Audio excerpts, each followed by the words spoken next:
There is that old and reliable indicator of when a politician is lying. His mouth is open. There is, however, an exception to this rule when he's talking about raising taxes. Then you can trust his announcements. For this reason, it is no surprise that the word tariff derives from an old Arabic root meaning announcement. It was assumed that any government announcement was going to cost you something back in those days. Eventually, the word referred to officially published lists of customs duties throughout the shipping world. A tariff traditionally then is a tax on imports or exports, usually imports. In the United States, tariffs can only be levied constitutionally on imports. The word tax is more general. It comes from the Latin word taxare, which means to handle, in the sense of to examine personally for the purposes of assessment. A euphemism for invade someone's privacy. Taxare is likely a form of the Latin word tangere, which means to touch, as in to touch what ain't yours. Thus, the taxman first invades one's privacy and takes their property, which isn't his. And the taxman's touch should be considered equivalent to the TSA enhanced pat-down. The latter squarely has his hand in your crotch, the other in your pocket. One takes your dignity, the other your substance, and it's government as usual. The hand in your pocket image should also be the official logo of the IRS and the Social Security Administration, although granted, the eagle they both use now is even better. The eagle first spies its prey and then swoops down and grabs it and then flies off with it and then eats it. Now, as I said in the last installment, taxation in this land used to be extremely low, certainly low by the standards of our time, microscopic really compared to the standards of our time, and low even for their day. Yet while taxes were minimal, there was never a time when the people were actually free from taxation in that regard. So this section is not quite exactly how freedom was lost. Nevertheless, it's close enough to say, as they say, for government work. What's good for the goose is good for the gander, I suspect. Before we begin in earnest, let me say that the history of taxation in this country, in virtually any country, is almost inseparable from that country's history of war. The taxes and the tariffs that helped to spark the American Revolution, for example, were George III's attempt to recoup the debts piled up because of the former French and Indian War. And since we're talking about sovereign debt, the story is also inseparable from central banking. And we'll have to have separate topics for both the issue of finance, which comes up a little bit later, and then war, which is almost at the end of this project.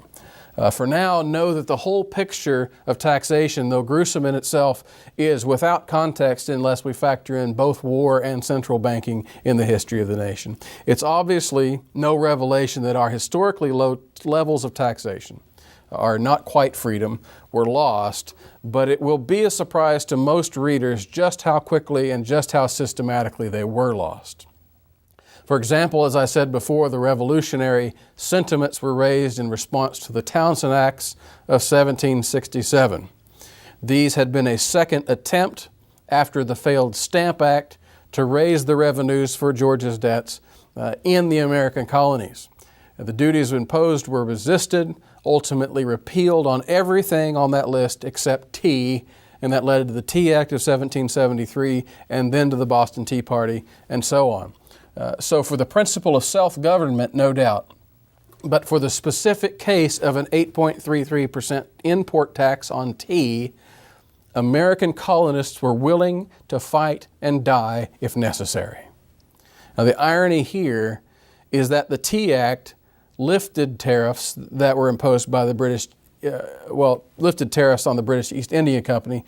These were far higher than what the colonists paid, and thus the Tea Act actually dropped the price of tea significantly for the colonies overall, but they were still hated for that slogan, as you remember, no taxation without representation, and then of course we had liberty or death. So how was this mentality lost? How was this level of freedom lost? The Continental Congress struggled trying to get the states to raise revenues to pay off the debts for their war of independence. Again, war debts. After several failed attempts, and it's a whole history there, the delegates were convened in Philadelphia, and the deed we have referred to so much already in this project was done. The Constitution was written. Now, I've already discussed under localism and under states' rights how the opponents of that move created a public outcry over the centralization of powers. And one of the most crucial of those decried powers was taxation. Recalling those previously rehearsed comments and warnings, my short answer to the question of how freedom in taxation was lost is very simple: the Constitution. But let's just do a quick comparison. Americans, as I've said, were willing to shed their blood to fight off Britain over a very moderate tax on one item, the tea. Even the Townshend Acts before that had only placed duties on imported paper and paint and lead and glass and just a very few select items. So in other words, George III tried to impose very limited taxes to pay off his war debts, and over those very limited taxes, the Americans revolted. After the Constitution, however, Congress, led by Alexander Hamilton in his specific designs, immediately raised tariffs on their own countrymen, again in order to pay off their own war debts. But this would be beyond anything the people could have imagined as tyranny under Britain. Here is a very partial list of items taxed from 5 to 10%, a little bit more in some cases, under the first Hamilton tariff of 1789. All right, this is a partial list. But here we go. Under Hamilton's first tariff, there were duties on all distilled spirits of Jamaica proof imported from any kingdom or country whatsoever per gallon, 10 cents. Okay? On all other distilled spirits per gallon, 8 cents. Okay, so much for liquor. On molasses per gallon, 2.5 cents. On Madeira wine per gallon, 18 cents. On all other wines, 10 cents. On every gallon of beer, ale, or porter in casks, 5 cents. On all cider, beer, ale, or porter in bottles, per dozen, 20 cents. On malt, per bushel, 10 cents. On brown sugar, per pound, 1 cent. On loaf sugar, per pound, 3 cents. On all other sugars, per pound, 1.5 cents. On coffee, per pound, 2.5 cents. On cocoa, per pound, 1 cent. On all candles of tallow, per pound, 2 cents. On all candles of wax, or some special waxes, per pound, 6 cents. On cheese, I'm going to skip over just a few elements here. On boots, on shoes, on slippers, on galoshes made of leather. The list goes on for 4 pages. And it includes tea. Now that's quite an oppressive list by any standard. King George III's tyranny was mild in comparison to Congress's and Hamilton's. But this was just the beginning. Within a year, they increased the rates in the second Hamilton tariff, in some cases by a factor of 2 to 3. They did it again in 1792. Tariffs ultimately became a sectional war between the North and the South, Northern manufacturing, Southern agriculture. The political battle there, of course, boiled over into the Civil War. It was probably the main cause. And the same time they began levying excise taxes, which are special taxes on domestic items. The first of these came with Hamilton's Whiskey Act of 1791. That was a tax on all domestically distilled spirits, and this led to the rural producers, who were the main ones that were hit by the tax, revolting in the so-called Whiskey Rebellion, which was a tax revolt not much different than the Tea Party and other tax revolts against Britain before the Revolution. But this time, instead of having their continental government behind them to fight and possibly die, and the option of calling militias from other states to choose which side to fight on if they will, the rebels watched instead as their own government conscripted an army of 13,000 men to be used against them, and they had no choice and they had no recourse. Washington and Hamilton, reliving their old glory days on the battlefield, personally led the charge on horseback. It's the only time an American president literally led the battle into the battlefield. So the American government almost immediately became a tyranny, measurably many times worse than Britain herself would have ever considered. Taxation with representation did not look so great close up. Certainly not as great as it had at a distance. And then things got really bad. How was the freedom lost, you might ask? Here's how it was lost. It was lost with those Hamilton tariffs of 1789, 1790, 1792. It was lost with the whiskey tax of 1791. It was lost with the excise taxes raised to offset the loss in tariff revenues during the War of 1812. It was lost with the tariffs of 1816, which were raised to pay off the debts of the War of 1812. It was lost with the protectionist tariff of 1824.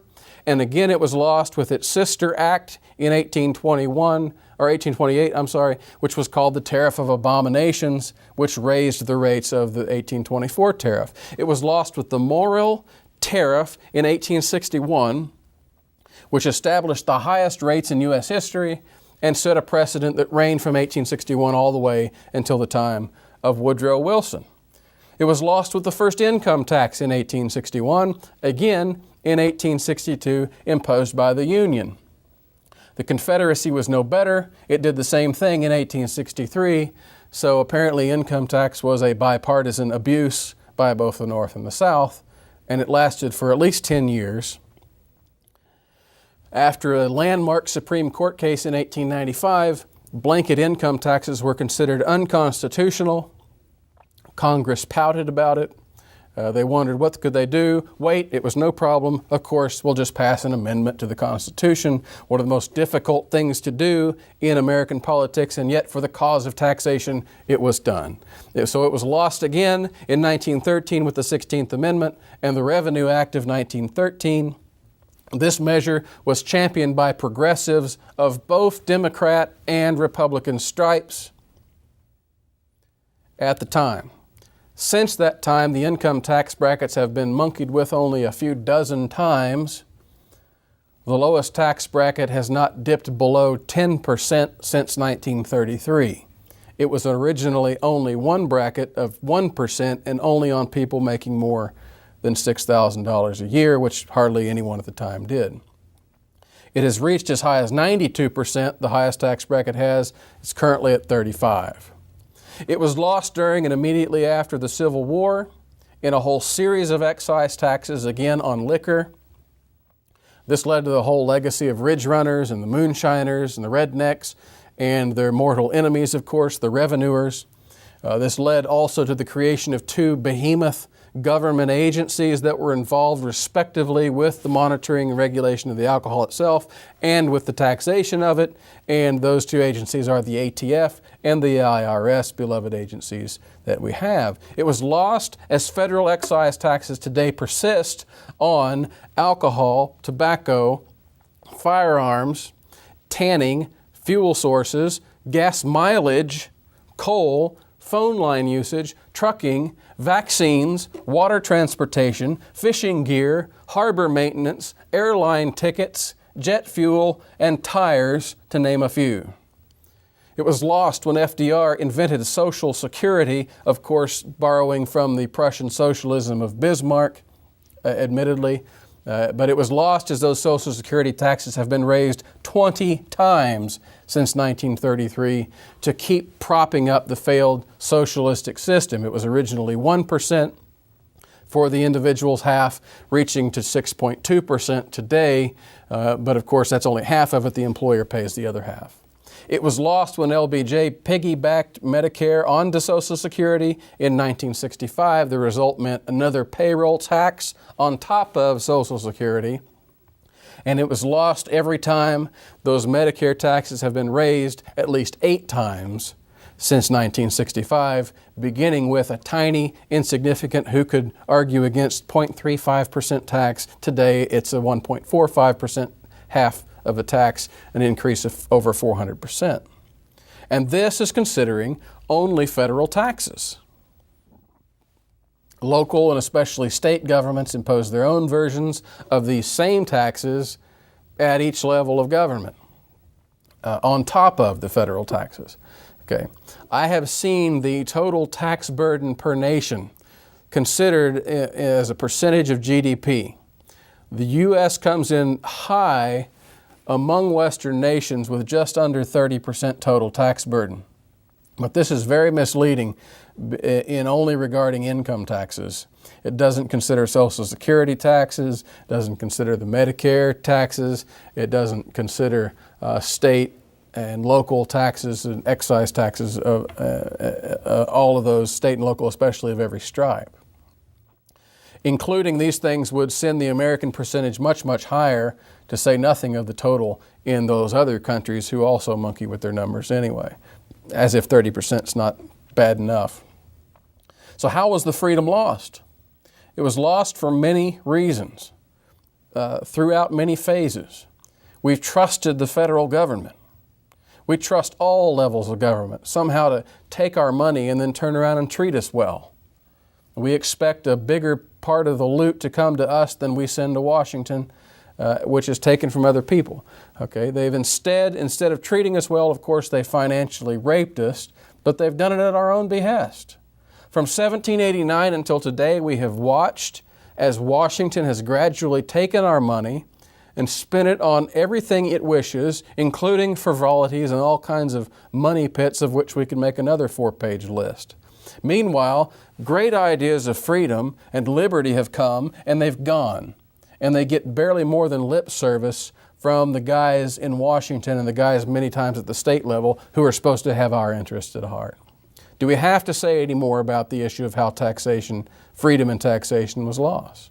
We had something close to freedom in taxation. It was lost. And it was lost decisively in the areas of income, property, business, employment, savings, inheritance, public choice in schooling, hospitals, and things of that nature. There's no doubt taxes are not only too high, they're absolutely out of control. So we've seen now how freedom in regard to taxation was lost. The question, of course, as with all of these topics, is how do we get freedom back? So we'll cover that in the next talk.